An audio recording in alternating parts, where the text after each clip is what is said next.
Maria, gratia plena Dominus tecum, benedicta tu in mulieribus et benedictus fructus ventris tui, Iesus. Sancta Maria Mater Dei, ora pro nobis peccatoribus, nunc et in hora mortis nostrae. Amen. Bonjour à tous et à toutes. Aujourd'hui, nous honorons la servante de Dieu, Élisabeth le Sœur, rappelée dans son éternité il y a 110 ans aujourd'hui. Nous vous proposons sur Rosarium un court résumé de sa vie, afin de vous la faire découvrir pour ceux qui ne connaissent pas Élisabeth. Et puis dans une deuxième partie, nous vous lirons le traité de la femme chrétienne. Ce petit traité fut composé par Élisabeth au lendemain de la mort de sa sœur Juliette en 1905. Nous vous souhaitons une sainte écoute. Première partie, résumé de la vie d'Élisabeth le Sœur. On pourrait avoir une connaissance intellectuelle très complète du christianisme et cependant ne pas vivre de sa vie. Ce qu'il faut atteindre, c'est la plénitude de vie intérieure, la foi intime qui transforme l'âme, et c'est ce don qu'il faut sans cesse demander à Dieu, qui seul l'accorde.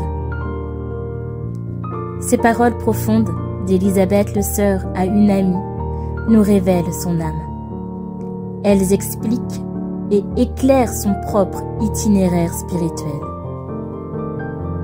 Élisabeth le Sœur est née le 16 octobre 1866 à Paris, premier enfant d'Antoine et Marie-Laure Arrigui. 3 garçons et une fille naîtront après elle. Son père, d'origine corse, est docteur en droit. Grâce à son sérieux, il se crée une situation enviée au palais de justice. Sa mère enseigne la prière à ses enfants et les ouvre à l'amour de Dieu. Élisabeth écrit un premier journal où elle note, le 14 novembre 1877, « J'ai été hier au catéchisme pour la 3e fois. Oh, c'est cela qui m'intéresse. Je suis bien contente, parce que cette semaine, j'irai à la confesse. J'en ai grand besoin. » Elle établit un règlement de vie et s'applique chaque jour à la méditation, selon les capacités de son âge. Elle y puise le désir de corriger ses défauts, mais ce n'est pas facile. Elle écrit « Eh bien non, je ne suis pas plus sage, au contraire. Lorsqu'on me dit une chose, je dis le contraire, surtout avec Pierre, mon frère. Je ne veux jamais avouer que j'ai tort. » En mai 1879, elle fait sa première communion et reçoit le sacrement de confirmation. Son goût marqué pour tout ce qui est intellectuel et artistique ne lui fait pas perdre de vue le sérieux de la vie. Le prédicateur nous a parlé de la mission de la jeune fille et de la femme chrétienne, note-t-elle lors d'une retraite. Il nous a dit que cette mission était divine, que nous pouvions, en passant sur la terre, faire beaucoup de bien ou beaucoup de mal. Il nous a dit aussi que nous devions craindre l'égoïsme qui ne pense qu'à soi. Élisabeth a une 20aine d'années lorsqu'elle fait la connaissance de Félix le Sœur. Né le 22 mars 1861 à Reims, Félix est le 3e enfant d'une famille aisée. Son père, avocat brillant, est membre de divers gouvernements catholiques. Sa mère, femme d'une grande piété, a su créer un foyer où l'on s'aime et où l'on sait penser aux autres. Félix fait sa scolarité dans des établissements catholiques. Avide de lecture, il dévore en cachette les auteurs libertins du XVIIIe siècle et les grands romanciers du XIXe. La géographie le passionne. Il s'oriente vers une carrière au service des colonies françaises. Toutefois, dans l'intérêt même des régions lointaines où il souhaite être envoyé, Il étudie d'abord la médecine à Reims, dans un milieu de matérialistes convaincus. Lui-même en vient à la négation de tout dogme et abandonne toute croyance religieuse. Cependant, tant qu'il vit en famille, il ne rompt pas ouvertement avec l'Église, de peur de peiner ses parents. Il achève sa formation à la faculté de médecine de Paris. D'emblée, l'atmosphère d'activité fiévreuse de la capitale lui plaît. Il y trouve partout des occasions d'apprendre, mais aussi de jouir. Théâtre, concerts, cabarets artistiques. Il rédige des articles de journaux sur les colonies, où se révèle l'ampleur de ses connaissances et la sûreté de son jugement. En quelques lignes convaincantes et documentées, il met en relief les faits susceptibles d'intéresser le grand public. Des amis lui font connaître Élisabeth Arrighi, dont il apprécie la gaieté, la finesse d'esprit, la distinction des manières, l'exquise sensibilité, la culture étendue. Malgré une divergence de vues sur le plan religieux, les deux jeunes gens partagent les mêmes goûts, les mêmes réactions devant les événements, les mêmes curiosités intellectuelles.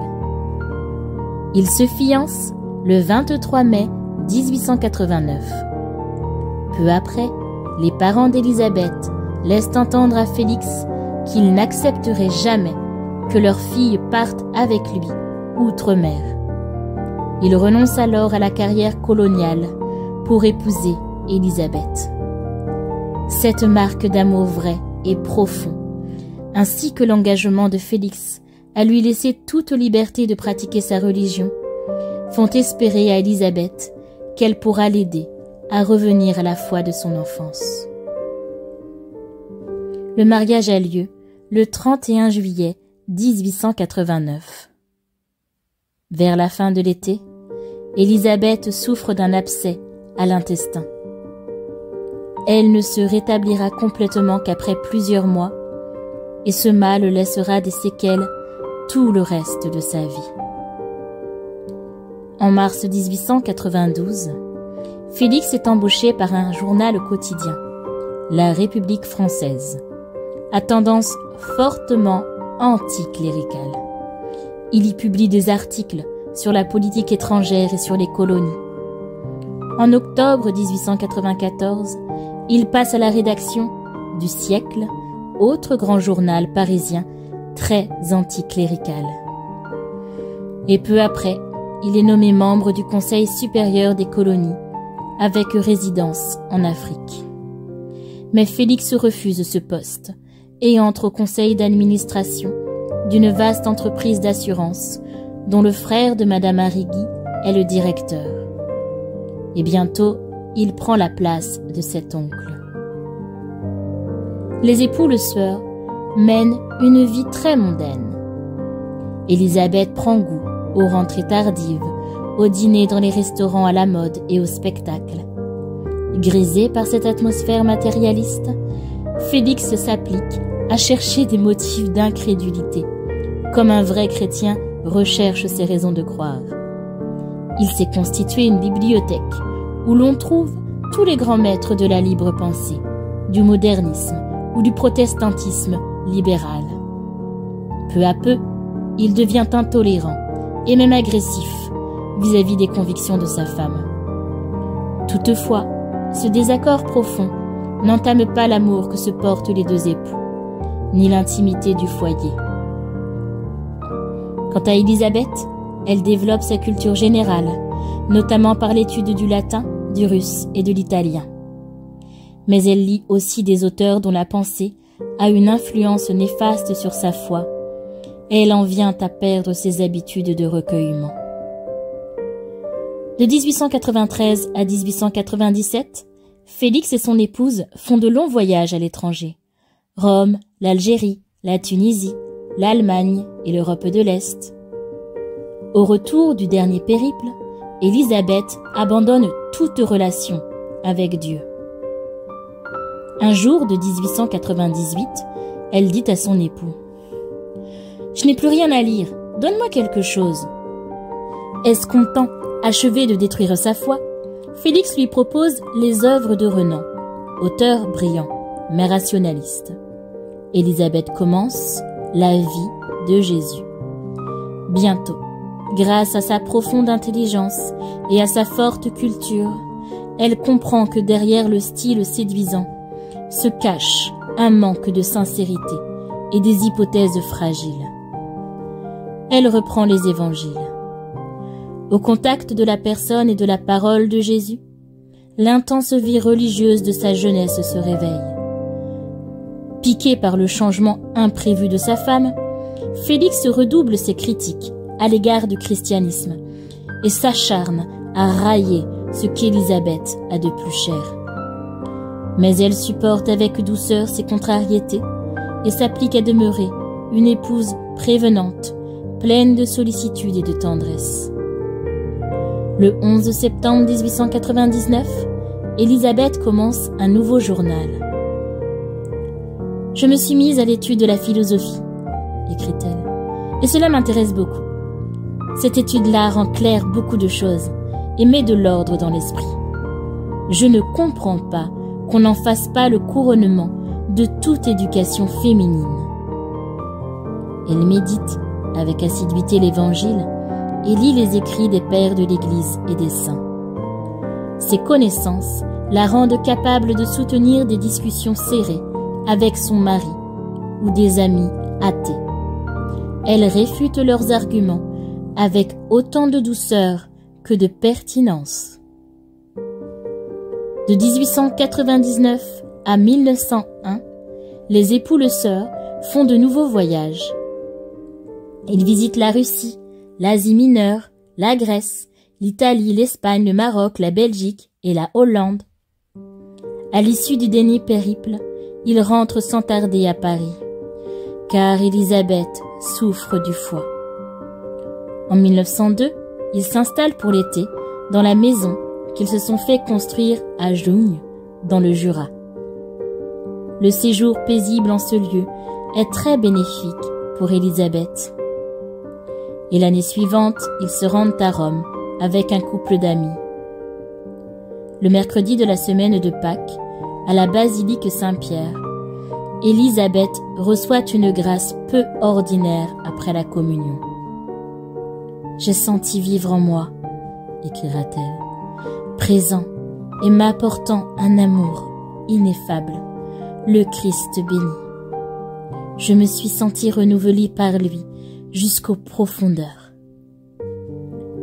Elle n'en dit rien à son mari, attendant pour lui l'heure de la grâce. Pour exprimer à Félix son affection, Élisabeth lui écrit en 1904 « Merci de tout et par-dessus tout d'être toi. Et pardonne-moi d'être moi, c'est-à-dire quelqu'un qui par elle-même ne vaut pas grand-chose et qui ne s'est un peu amélioré que sous l'influence de la souffrance acceptée, et acceptée grâce à un secours et à une force plus grande que la mienne. À cause de cela, il faut être indulgent à des convictions que le temps et Dieu ont faites profondes, et grâce auxquelles je ne suis pas devenu un être aigri et égoïste. Mais son grand attachement pour Félix ne l'empêche pas de prendre parfois des positions qui la mettent en conflit avec lui. Elle refuse notamment d'approuver le mariage d'un ami de celui-ci avec une personne divorcée. Félix entre dans une vive colère, mais Élisabeth garde son calme et attend pour s'expliquer. Ce différend est le seul éclat sérieux entre les époux Le Sœur pendant leurs 25 ans de mariage. Élisabeth aime beaucoup son époux et elle désire avant tout le voir revenir à Dieu. Elle offre à Dieu toutes les petites peines, les contrariétés, les humiliations dont nos journées foisonnent, ainsi que les épreuves plus pénibles de la maladie et des souffrances morales. Au printemps de 1905, Juliette, la sœur d'Élisabeth, meurt de tuberculose. Celle-ci en est très profondément affectée et un changement s'opère dans son âme. Elle accepte les souffrances avec plus de paix. Les liens spirituels qui demeurent avec Juliette, au-delà de la mort, lui font prendre conscience du dogme de la communion des saints. Grâce à ce dogme béni, écrit-elle, l'être même le plus isolé, le plus pauvre, celui que la maladie a cloué sur un lit douloureux, ou dont la vie est faite d'humbles renoncements et de sacrifices quotidiens, un tel être peut exercer sur d'autres une influence et atteindre par la grâce divine ceux que son action n'aurait peut-être pas touchés. Pas une de nos larmes, pas une de nos prières ne se perd, et elles ont une force que trop peu de gens ne soupçonnent pas. Elle écrira encore: chaque âme qui s'élève, élève le monde. Dieu n'a pas accordé à Élisabeth les joies de la maternité, mais il lui a donné un tact particulier avec les enfants dont elle excelle à occuper, distraire et faire travailler. Elle collabore à l'union familiale, ensemble d'institutions fondées en vue de venir en aide aux familles d'ouvriers. Un peu plus tard, elle offre ses services à l'Union populaire catholique, œuvre qui s'appuie sur deux principes: faire la charité en payant de sa personne, chercher constamment le relèvement des âmes et leur salut éternel, quel que soit le genre de charité exercée.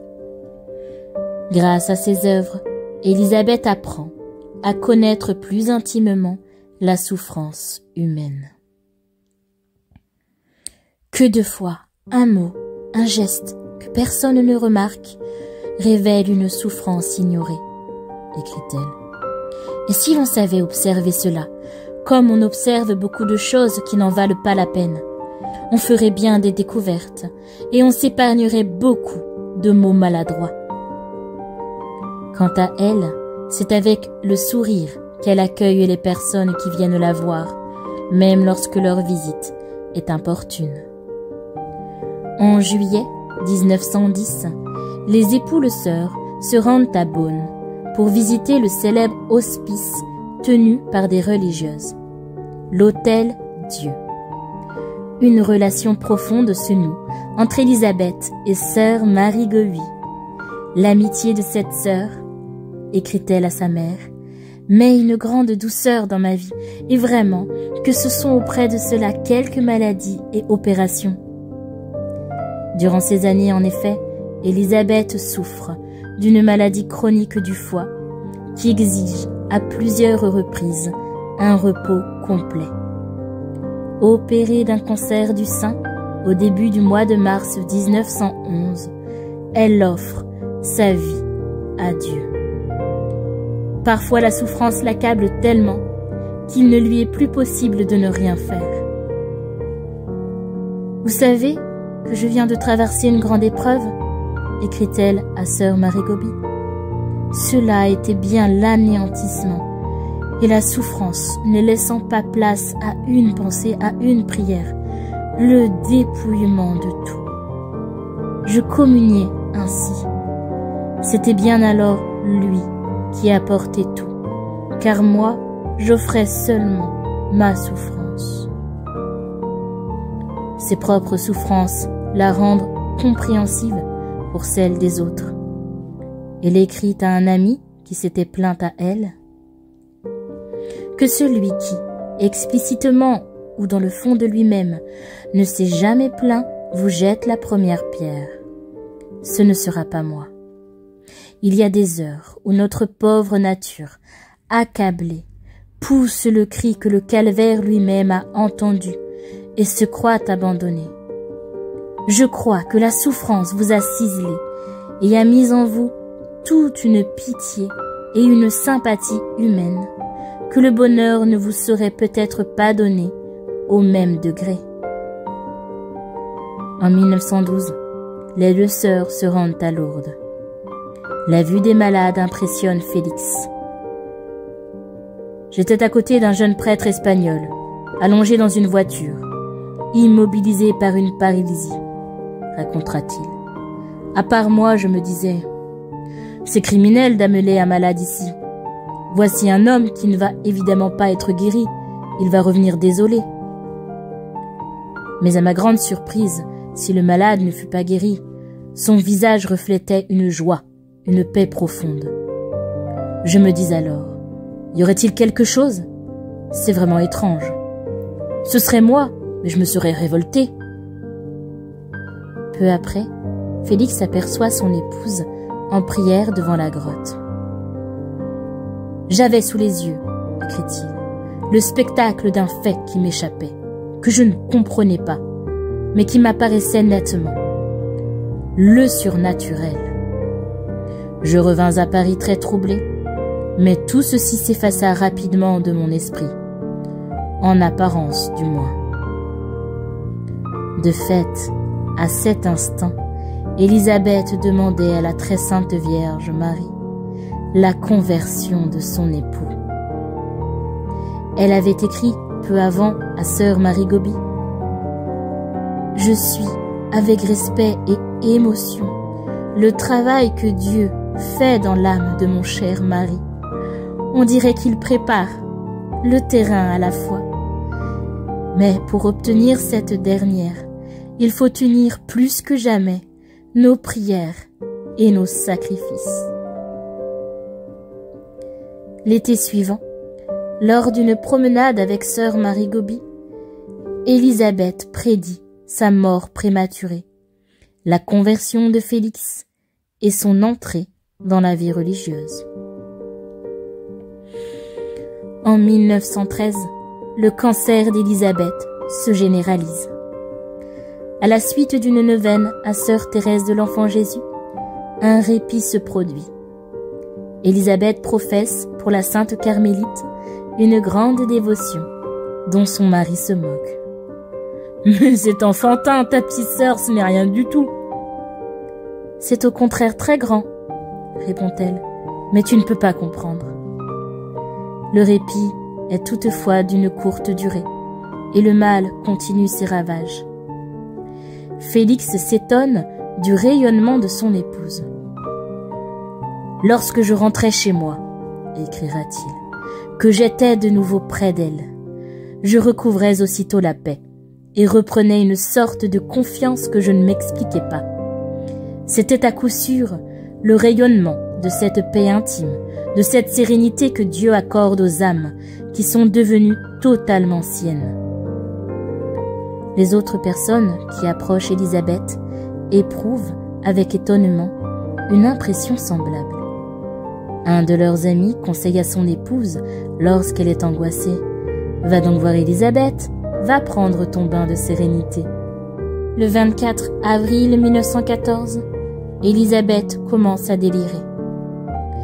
Lors d'un moment de pleine connaissance, elle tend les bras à son époux, dans une expression d'immense tendresse. Peu après, elle tombe dans le coma. Félix lui fait administrer l'extrême onction.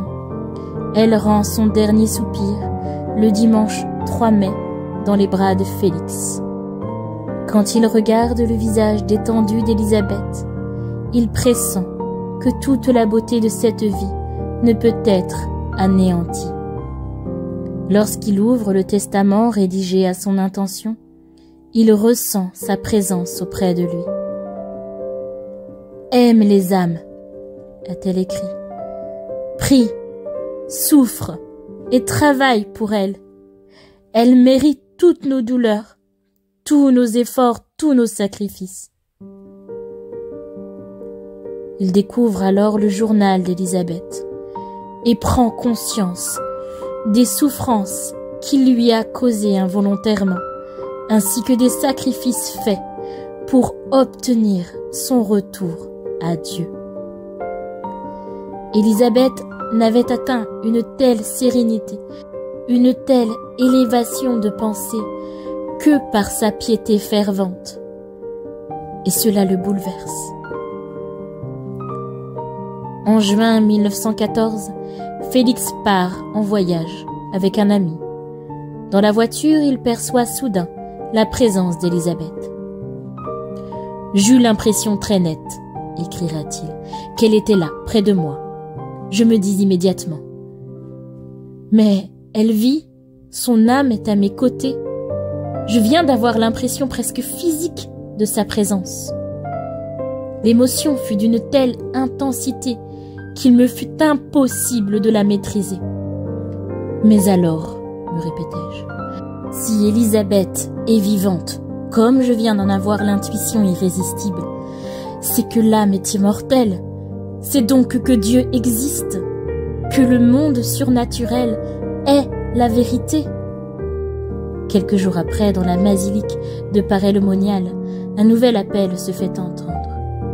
J'eus la perception, plus précise encore, de la chère présence. Je tombais à genoux, irrésistiblement, sur un prie-Dieu. Je m'adressais à notre Seigneur. J'avais vraiment l'intuition qu'il était là, dans le tabernacle, et que son infinie bonté se penchait vers moi. Toutefois, rentré à Paris, il se persuade qu'il a été le jouet d'une illusion, due au choc affectif causé par le décès d'Élisabeth. La Grande Guerre éclate et Félix part pour Bordeaux. Au cours du voyage, Élisabeth lui inspire d'aller à Lourdes. Là, il se rend à la grotte et demande à la Sainte Vierge de lui obtenir le pardon de ses fautes. Dieu s'empare alors de son âme, l'enveloppe de sa bonté et lui communique une paix et une sérénité que jamais il n'avait ressentie. Une révolution s'opère en lui, sans effort particulier de sa part. J'étais conquis, la lumière s'était faite. De retour à Paris, il étudie la foi catholique et puise abondamment dans la bibliothèque laissée par Élisabeth, où se trouvent toutes sortes d'ouvrages annotés de sa main. Bientôt, il est mis en contact avec le père Janvier, dominicain renommé, qui l'écoute longuement, puis reçoit sa confession sacramentelle. Le lendemain, à la messe, il communie, s'imaginant qu'il va ressentir une grâce semblable à celle reçue à Lourdes. Mais il n'en est rien. Il rentre chez lui désabusé et découragé. Il entend alors intérieurement la voix d'Élisabeth. Mais ce serait trop commode si après avoir toute ton existence d'homme renié, combattu Dieu et Jésus-Christ, parce que tu t'es confessé et que tu as communié, tu allais posséder d'emblée toutes les clartés, toutes les consolations. Ce serait presque immoral. Il ne s'agit plus ici de ta sensibilité, mais de ta volonté que tu dois mettre dorénavant au service du Christ. Abasourdi, Félix décide d'aller communier à nouveau le lendemain. Au printemps de 1917, poussé par de nombreux amis, il publie le journal d'Élisabeth. À un moment où la France traverse une période tragique de son histoire, il considère que les âmes ont besoin de vie intérieure et surtout de comprendre la valeur infinie que peut avoir la souffrance. Cette publication rencontre un immense succès, mais bientôt Félix se sent appelé à une totale consécration à Dieu dans la vie religieuse. En 1919, il entre au noviciat des Dominicains de Paris. Le 8 juillet 1923, il est ordonné prêtre. L'apostolat qui lui est confié consiste principalement à faire connaître la vie et les œuvres d'Élisabeth. Après s'y être employé avec un grand succès jusqu'à la vieillesse, il rend son âme à Dieu à la fin du mois de février 1950. Grâce à ses travaux, la cause de béatification d'Élisabeth sera ouverte en 1955.